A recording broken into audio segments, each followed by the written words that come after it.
Good morning बच्चों। Good morning one and all present. और ये आप सभी लोगों का स्वागत है केमिस्ट्री पाठशाला के ऑनलाइन वीडियो लेक्चर में। आज हम पढ़ेंगे एंथैल्पी ऑफ कंबस्टन। कल हमने एंथैल्पी ऑफ फॉर्मेशन के बारे में पढ़ लिया था। आज हम डिस्कस करेंगे enthalpy of combustion and enthalpy of reaction and Hess law of constant heat submission. ये सब आज हम पढ़ने जा रहे हैं, तो बने रहिए, देखते रहिए ध्यान से। तो हम शुरू कर देते हैं बच्चों। आज हमारा टॉपिक है एंथैल्पी ऑफ रिएक्शन से एंथैल्पी ऑफ रिएक्शन आज हम स्टार्ट कर देते हैं। एंथैल्पी ऑफ रिएक्शन पढ़ेंगे बच्चों। तो कल हमने एंथैल्पी ऑफ फॉर्मेशन हमने पढ़ लिया था। तो एंथैल्पी ऑफ फॉर्मेशन का हमने फॉर्मूला क्या दिया था, हमने डेफिनेशन क्या दी थी एंथैल्पी ऑफ फॉर्मेशन की। एंथैल्पी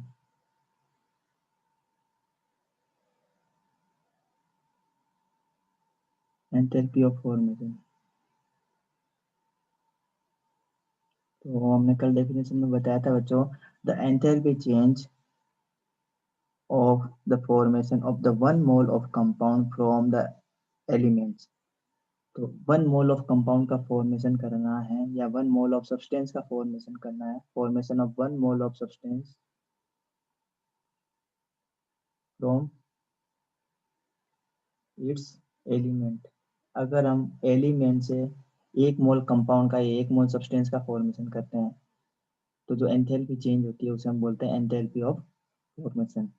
तो ये कल हमने डिस्कस कर लिया था। और जो एलिमेंट है ना बच्चों, वो अपने स्टैंडर्ड स्टेट में होंगे। अगर स्टैंडर्ड स्टेट में है तो इसको हम क्या बोलते हैं बच्चों, standard molar enthalpy of formation. तो ये हमने कल डिस्कस कर लिया था अच्छे से, ठीक है। तो आज हम डिस्कस कर लेते हैं बच्चों एंथैल्पी ऑफ रिएक्शन क्या होती है। एंथैल्पी ऑफ रिएक्शन के बारे में डिस्कस कर लेते हैं। Enthalpy of reaction,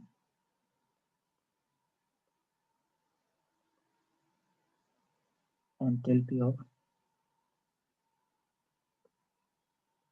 reaction. तो एंथैल्पी ऑफ रिएक्शन में है बच्चों, जब भी कोई भी कंपाउंड बनता है तो केमिकल रिएक्शन होती है। तो केमिकल रिएक्शन के दौरान जितनी एंथैल्पी में चेंजेस होता है, जितनी एंथैल्पी में चेंजेस होता है उसे हम क्या बोलते हैं बच्चों, एंथैल्पी ऑफ रिएक्शन। क्या कहते हैं उसे हम, एंथैल्पी ऑफ रिएक्शन कहेंगे। एंथैल्पी ऑफ फॉर्मेशन के बाद में हमें पढ़ना है बच्चों एंथैल्पी ऑफ रिएक्शन। ध्यान देंगे। तो एंथैल्पी ऑफ रिएक्शन क्या हो जाएगी, जब भी किसी भी केमिकल रिएक्शन के अंदर हम ये देखते हैं बच्चों कि जो रिएक्टेंट है वो रिएक्ट करते हैं और क्या बनाते हैं, प्रोडक्ट बनाते हैं। तो एक केमिकल रिएक्शन कंप्लीट होती है। तो इस केमिकल रिएक्शन के अंदर जितनी एंथैल्पी में चेंजेस होता है उसे हम क्या बोलते हैं बच्चों, एंथैल्पी ऑफ रिएक्शन। क्या कहते हैं, एंथैल्पी ऑफ रिएक्शन। तो एंथैल्पी ऑफ रिएक्शन का मतलब होता है change in enthalpy, change in enthalpy of a balance chemical reaction. Enthalpy change in enthalpy of a balance chemical reaction. तो बैलेंस केमिकल रिएक्शन में जितनी एंथैल्पी में चेंजेस होता है उसे हम क्या कहेंगे, change in enthalpy of a balance chemical reaction is called change enthalpy of the reaction. और एंथैल्पी ऑफ रिएक्शन को हम रिप्रेजेंट करते हैं delta R H.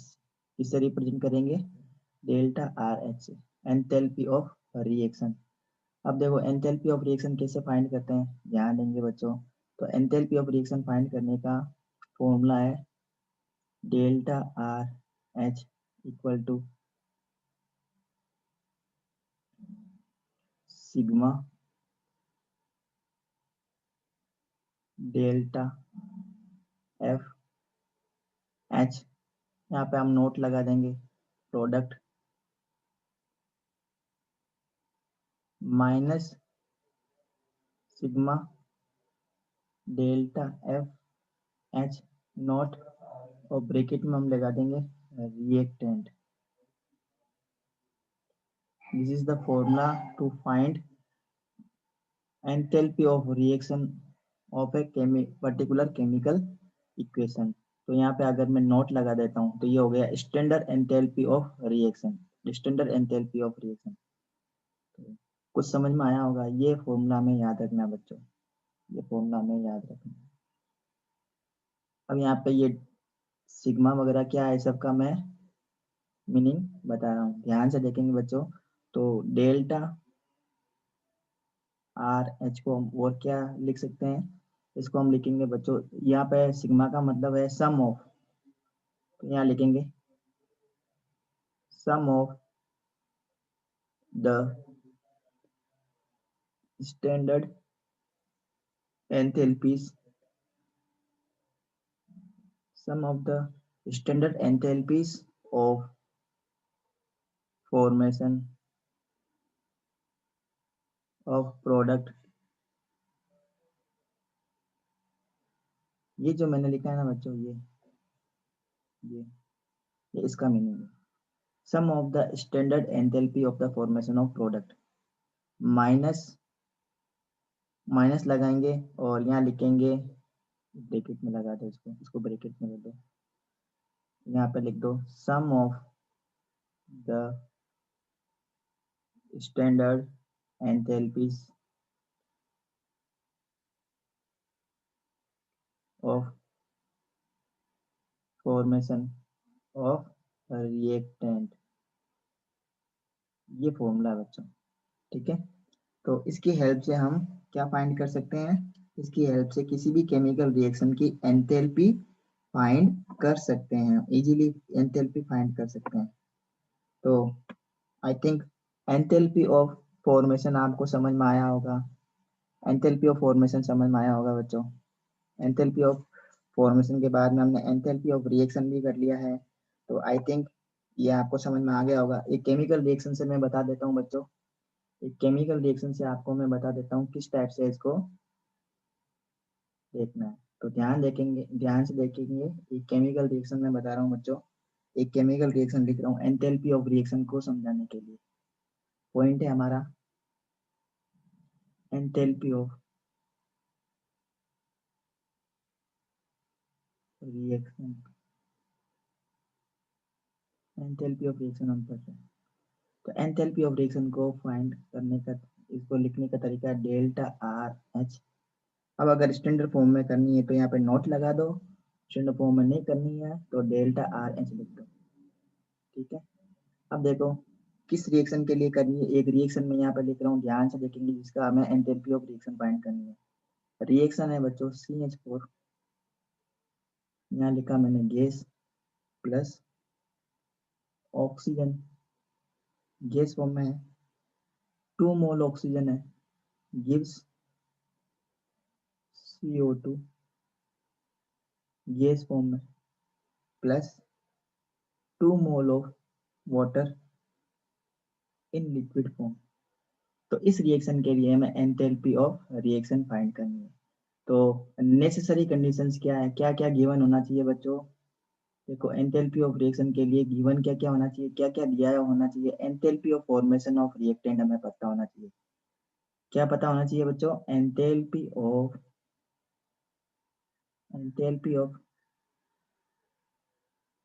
Formation of reactant and enthalpy of formation of product, ये हमें पता होना चाहिए, मस्ट नो, ये सब चीजें हमें पता होनी चाहिए। तो मैं इनके एंथैल्पी ऑफ फॉर्मेशन की वैल्यू लिख रहा हूँ, ध्यान से देखेंगे बच्चों। तो एंथैल्पी ऑफ फॉर्मेशन में लिख रहा हूँ सबसे पहले CO2 के लिए है, for CO2 enthalpy of formation of CO2 इसकी वैल्यू है 393.5 किलो जूल। उसके बाद में है बच्चों enthalpy of formation for water, enthalpy of formation for water, इसकी वैल्यू दे रखी है 285.8 किलो जूल। उसके बाद में हमें पता होना चाहिए बच्चों enthalpy of formation, enthalpy of formation of CH4। तो इसकी वैल्यू आपको दे रखी है बच्चों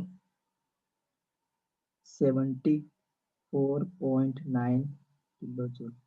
यहाँ पे ये सारी जो वैल्यू है ना बच्चों, ये माइनस में है, ध्यान देना। ये सारी वैल्यू कैसी है, माइनस में है। ये माइनस में है वैल्यू, ये माइनस में वैल्यू है, ये माइनस में वैल्यू है।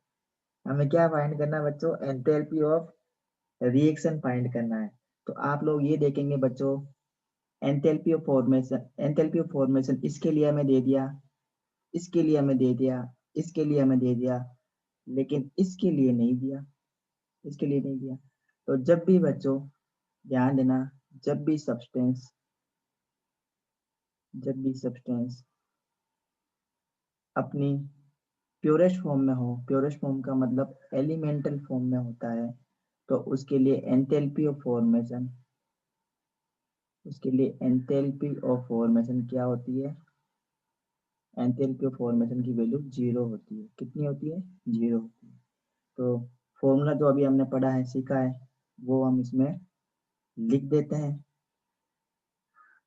देखो फॉर्मूला हम यहाँ पे लिख रहे हैं, ध्यान से देखेंगे।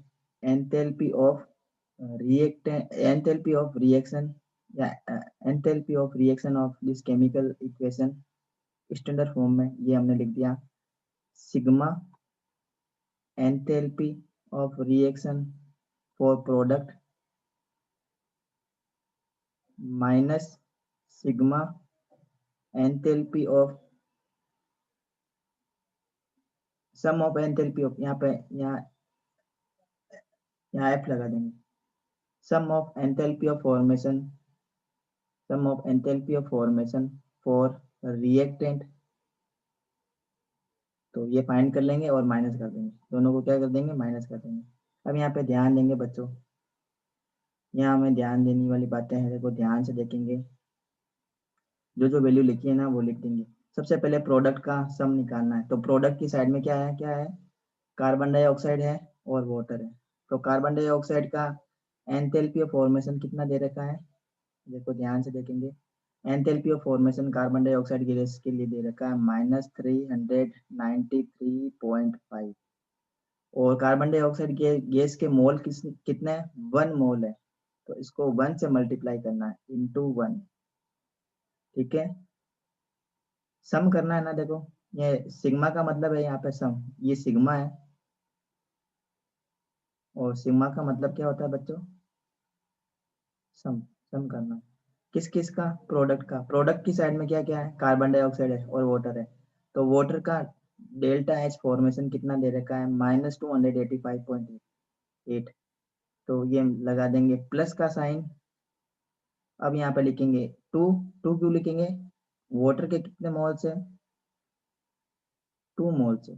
तो 2 मोल्स है, तो वाटर की जो डेल्टा एच एफ है ना, डेल्टा एच एफ का मतलब enthalpy of formation for water, इसको 2 से मल्टीप्लाई करना है। ये 1 मोल के लिए दे रखा है, ध्यान से देखेंगे, ये 1 मोल के लिए दे रखा है। हमें कितना फाइंड करना है बच्चों, 2 मोल के लिए फाइंड करना है।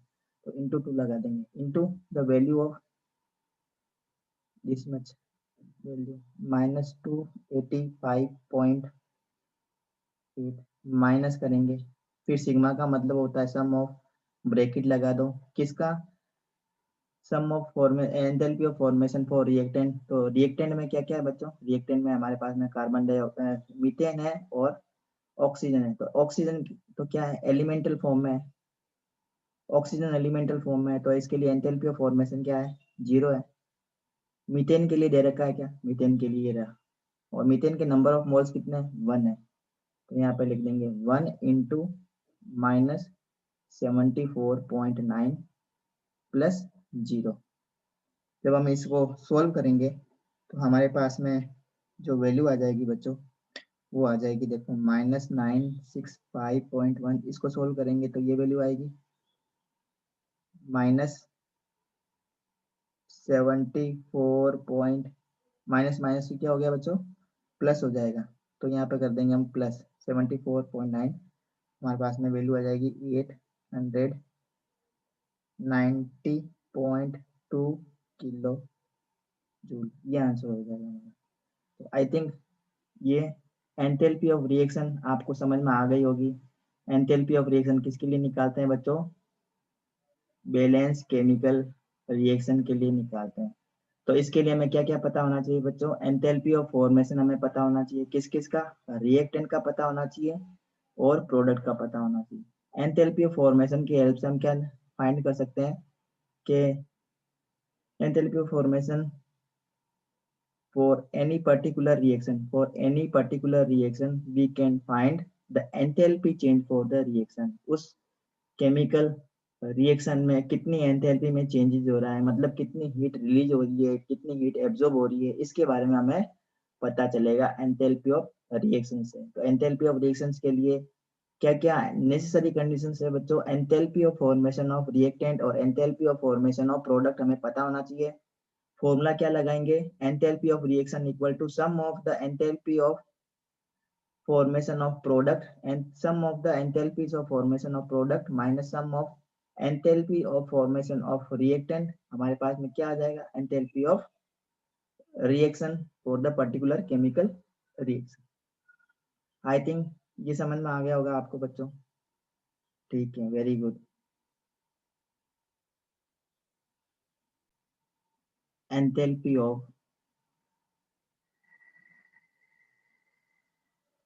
combustion।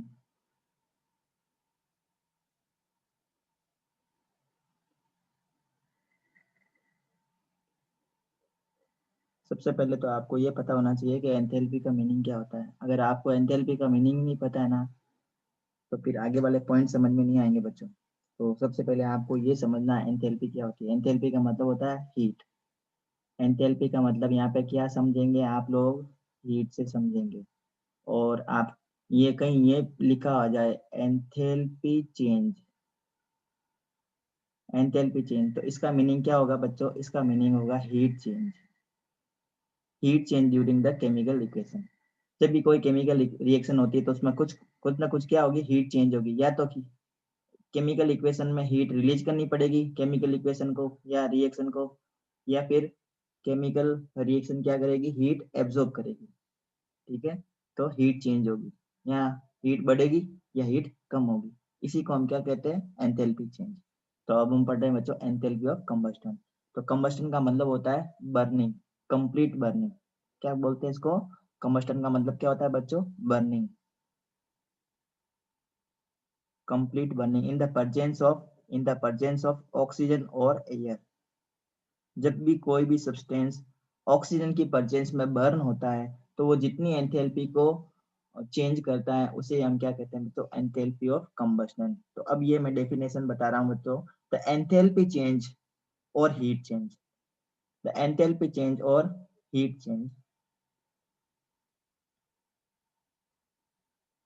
Enthalpy change, enthalpy change. Enthalpy की चेंज का मतलब क्या होता है बच्चों? Heat change. When one mole of when one mole of substance when one mole of substance is completely, word यहाँ पे क्या है बच्चों? completely, ध्यान देंगे, इसी का पूरा खेल है। completely burned, completely burned in the axis of in the axis of oxygen और air। ठीक है, is called enthalpy of combustion। This is the definition. बहुत ही सिंपल है बच्चों, बहुत ही सिंपल। कोई भी केमिकल रिएक्शन होती है तो उस केमिकल रिएक्शन में अगर एक मोल सब्सटेंस कंप्लीटली बर्न होता है, एक वन मोल ऑफ सब्सटेंस अगर कंप्लीटली बर्न होता है और कंप्लीटली बर्न होने के बाद में जो भी प्रोडक्ट देता है, तो प्रोडक्ट देगा तो साथ साथ में क्या देगा? एनर्जी भी रिलीज करेगा। वो क्या करेगा? वो एनर्जी किस फॉर्म में बच्चों? हीट के फॉर्म में रिलीज करेगा। उसी हीट के अमाउंट को हम क्या कहते हैं, enthalpy of formation, sorry enthalpy of combustion, उसी को हम क्या कहेंगे बच्चों, एंथैल्पी ऑफ कंबस्टन। मतलब यहाँ पे अगर 1 mole of carbon, 1 mole of carbon को बर्न करते हैं, कितना बच्चों, 1 मोल ऑफ कार्बन ले ले, 1 मोल ऑफ कार्बन, तो 1 मोल ऑफ कार्बन का मतलब कितना लिया हमने कार्बन, 12 ग्राम कार्बन ले लिया, कितना ले लिया हमने, 12 ग्राम कार्बन ले लिया। इसको अगर हम बर्न करते हैं in the presence of oxygen और in the excess of oxygen, क्या मिलेगा हमें, कार्बन डाइऑक्साइड गैस मिलेगी अलोंग विद हीट, कितनी हीट रिलीज होगी ना, उसी को हम क्या कहेंगे, enthalpy of combustion. Concept clear है, कंसेप्ट क्लियर है बच्चों। तो इसको हम कैसे लिखते हैं, देखो डेल्टा एच की फॉर्म में हम इसको कैसे लिखेंगे, इसी केमिकल इक्वेशन को कैसे लिखेंगे, डेल्टा एच की फॉर्म में कार्बन जो सॉलिड है burn in the presence of oxygen gas to form CO2, CO2 gas बनेगी, और इसके लिए डेल्टा एच सी की वैल्यू, डेल्टा एच सी की वैल्यू, डेल्टा सी एच, यहाँ पे डेल्टा सी एच नोट लगा देंगे या स्टैंडर्ड कंडीशन में, इसकी वैल्यू आ जाएगी बच्चों 393.5 किलो जूल। इसका मतलब ये देखो, इस कार्बन के आगे कोई नंबर नहीं लगा, इसका मतलब 1 मोल ऑफ कार्बन है, क्या है बच्चों ये, 1 mole of carbon, 1 mole of carbon. ये देखो ऑक्सीजन लिखा है ना, इसका मतलब ये क्या हो रहा है बच्चों, कंबस्टन हो रहा है, क्या हो रहा है बच्चों, कंबस्टन हो रहा है, या इसका ऑक्सीडेशन हो रहा है। दो वर्ड आप ध्यान रखेंगे बच्चों, जब भी आप ऑक्सीडेशन नाम सुने, इसका मतलब क्या हो रहा है, एडिशन ऑफ ऑक्सीजन, ठीक है। यहाँ पे एडिशन ऑफ ऑक्सीजन हो सकती है, या फिर उसका क्या हो सकता है, उसका क्या हो सकता है बच्चों, कंप्लीट कंबस्टन हो सकता है। कंप्लीट कंबस्टन का मतलब क्या होता है बच्चों, बर्निंग। और कोई भी चीजें बर्न होती है ना बच्चों, हमेशा ऑक्सीजन की प्रेजेंस में ही कोई भी ऑब्जेक्ट बर्न होता है, ऑक्सीजन की एब्सेंस में कोई भी ऑब्जेक्ट बर्न नहीं होता है, ये आपने 5th क्लास में पढ़ा होगा, ठीक है।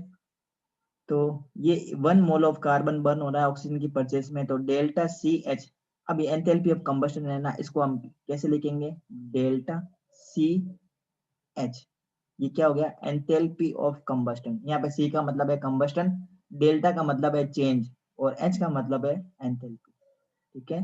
तो एंथैल्पी ऑफ कंबस्टन, अगर हम इसको स्टैंडर्ड फॉर्म में लिखें तो कैसे लिखेंगे, डेल्टा सी एच और यहाँ पे लगा देंगे नॉट। कई कई बुक में ऐसा लिखा हुआ था डेल्टा सी एच और 5, तो सारे दोनों सही है, ये भी स्टैंडर्ड फॉर्म में लिख, ऐसे भी लिख सकते हैं, ऐसे भी लिख सकते हैं। तो समझ में आ गया। अब स्टैंडर्ड फॉर्म का मतलब क्या है बच्चों, स्टैंडर्ड फॉर्म का मतलब है स्टैंडर्ड कंडीशन लेनी है, किसकी, टेम्परेचर की। टेम्परेचर कितना होना चाहिए, 298 केल्विन होना चाहिए। और प्रेशर कितना होना चाहिए बच्चों, प्रेशर, प्रेशर कितना होना चाहिए, प्रेशर होना चाहिए 1 बार, कितना होना चाहिए, 1 बार प्रेशर ले लेते हैं। टेम्परेचर कितना ले लें, 298 केल्विन ले लें, तब एंथैल्पी ऑफ कंबस्टन को हम क्या बोलेंगे, standard enthalpy of combustion. I think point is clear, समझ में आया आपको, पॉइंट समझ में आ गया बच्चों। कुछ और एग्जांपल्स पढ़ लेते हैं बच्चों, enthalpy of combustion of methane, enthalpy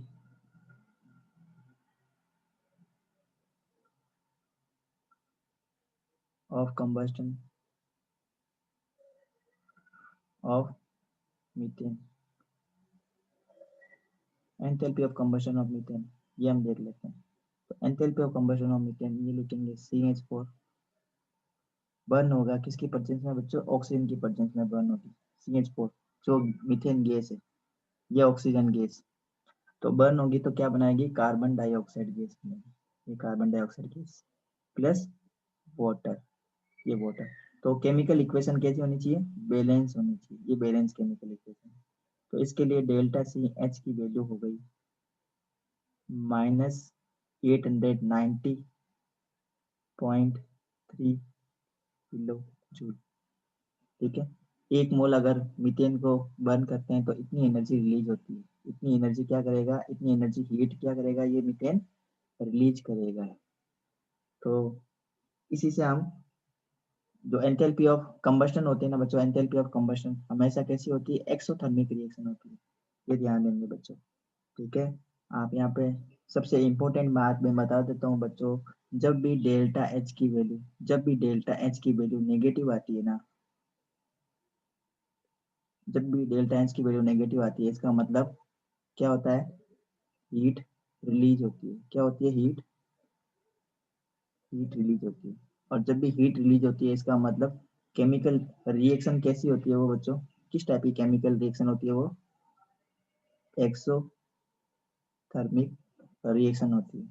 और एंथैल्पी ऑफ कंबस्शन किस टाइप की रिएक्शंस होती है बच्चों, ये सारी की सारी एक्सोथर्मिक रिएक्शंस होती है। ठीक है, समझ में आया आपको। तो enthalpy of fuels and food भी हम निकाल सकते हैं। एंथैल्पी ऑफ कंबस्शन से हम एंथैल्पी ऑफ फ्यूल्स की भी निकाल सकते हैं एंथैल्पी, और फूड की भी निकाल सकते हैं। तो अलग अलग जो फ्यूल्स होते हैं, जैसे चारकोल है, चारकोल की एंथैल्पी ऑफ कंबस्शन, फिर वुड की, काउडंग केक की, केरोसिन की, फ्यूल ऑयल की, हाइड्रोजन की, मीथेन की, ब्यूटेन की, ये एक सब टेबल में दे रखी है। ये जो टेबल है मैं आपको शेयर कर दूंगा, आप उसको देख लेना। मतलब सिर्फ जिसके लिए एंथैल्पी ऑफ कंबस्शन की वैल्यू सबसे ज्यादा आती है, वो सबसे आइडियल फ्यूल माना जाता है। ठीक है, समझ में आई बात आपको। ठीक है, तो नेक्स्ट पॉइंट की तरफ बढ़ते हैं बच्चों। नेक्स्ट पॉइंट है हमारा वेरी वेरी इंपॉर्टेंट पॉइंट, जिसको आज हम डिस्कस करने जा रहे हैं, Hayes law of constant heat submission. Next our point is Hayes law of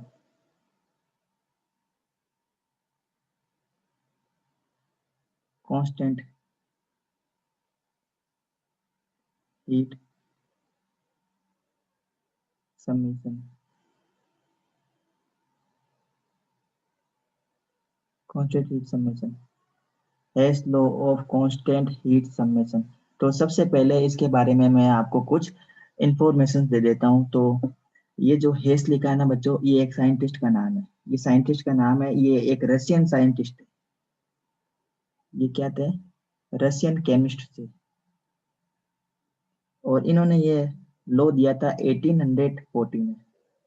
तो इन्होंने बताया था कि कोई भी रिएक्शन, कोई भी जो केमिकल रिएक्शन है ना, मतलब जिसमें एंथैल्पी में चेंजेस होता है, जिसमें एंथैल्पी में क्या होता है, कुछ ना कुछ चेंजेस होता है, उस केमिकल उस केमिकल रिएक्शन को चाहे एक स्टेप में कंप्लीट कराओ। जैसे एक कोई केमिकल इक्वेशन है जिसमें ये रिएक्टेंट है, ये क्या बच्चों, रिएक्टेंट है। ये जो रिएक्टेंट है ना, ये प्रोडक्ट में कन्वर्ट हो रहा है। प्रोडक्ट सपोज हमारे पास में बी है। ठीक है, तो हेस ने बताया, जो रशियन के केमिस्ट थे, रशिया के केमिस्ट थे, 1840 में इन्होंने एक लॉ बताया।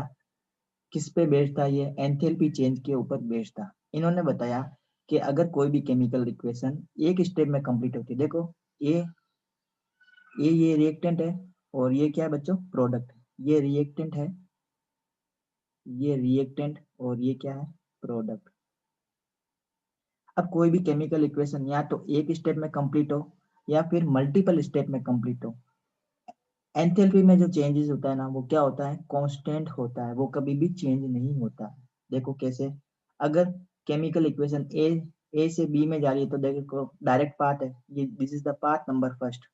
अब इसमें सपोज इसमें डेल्टा एच का, इसमें डेल्टा एच की कुछ वैल्यू है, इसके लिए डेल्टा एच है। अब ये जो केमिकल इक्वेशन है ना, पहले ए से सपोज ये किस में कन्वर्ट हो जाती है, सपोज ये ए से सी में कन्वर्ट हो जाती है, ए से सी में कन्वर्ट हो जाती है। और ये स्टेप हो गया, ये फर्स्ट स्टेप है।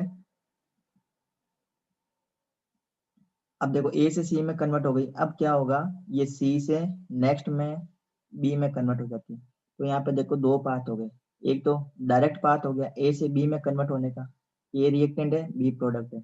अब देखो ये जो रिएक्टेंट है ना, बी में डायरेक्ट नहीं गया, पहले ए से सी में कन्वर्ट हुआ, और सी से किस में कन्वर्ट हुआ, बी में कन्वर्ट हुआ। तो यहाँ पे इसको मैं मान लेता हूँ पाथ नंबर सेकेंड, ये इसको मैं मान लेता हूँ पाथ नंबर थर्ड। और इसके लिए डेल्टा एच की, इसके लिए मैं मान लेता हूँ डेल्टा एच वन है, और इसके लिए delta H two. Delta H one का मतलब क्या है, चेंज इन एंथैल्पी, ठीक है, इस पाथ के लिए। और इसके लिए मैं मान लेता हूँ डेल्टा H2 इस C से जब B में कन्वर्ट होता है तो हेस ने बताया कि ये जो है ना, ये वाली जो वैल्यू है ना बच्चों, ये किसके बराबर होगी। इन्होंने बताया कि जो डेल्टा H की वैल्यू है ना, वो किसके बराबर होगी, delta H1 plus delta H2 के बराबर होगी। समझ में आई। देखो एक बहुत सिंपल एग्जांपल से मैं आपको बता देता हूँ। एक कोई केमिकल इक्वेशन है, सपोज मैं यहाँ पे मान लेता हूँ, इसको मैं मान लेता हूँ P, या मैं इसको मान लेता हूँ रिएक्टेंट R है और ये प्रोडक्ट P में कन्वर्ट हो रहे हैं, ठीक है। रिएक्टेंट R है जो प्रोडक्ट P में कन्वर्ट हो रहे हैं, इसके लिए डेल्टा H की वैल्यू मैंने लिख दी सपोज -5 किलो जूल। ये मैंने लिखा है आपको समझाने के लिए बच्चों, एग्जाम्पल दिया है मैंने, ठीक है।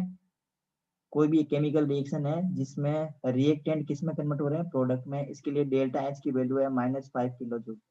अब ये जो रिएक्टेंट है ना, ये हो गया डायरेक्ट पाथ, ए से डायरेक्ट प्रोडक्ट में कन्वर्ट हो रहा है। अब इसका देखो डिफरेंट डिफरेंट पाथ क्या हो सकते हैं। पी पहले सपोज एस में कन्वर्ट हो गया, ठीक है। जो आर है ना, पहले किस में कन्वर्ट हो गया, एस में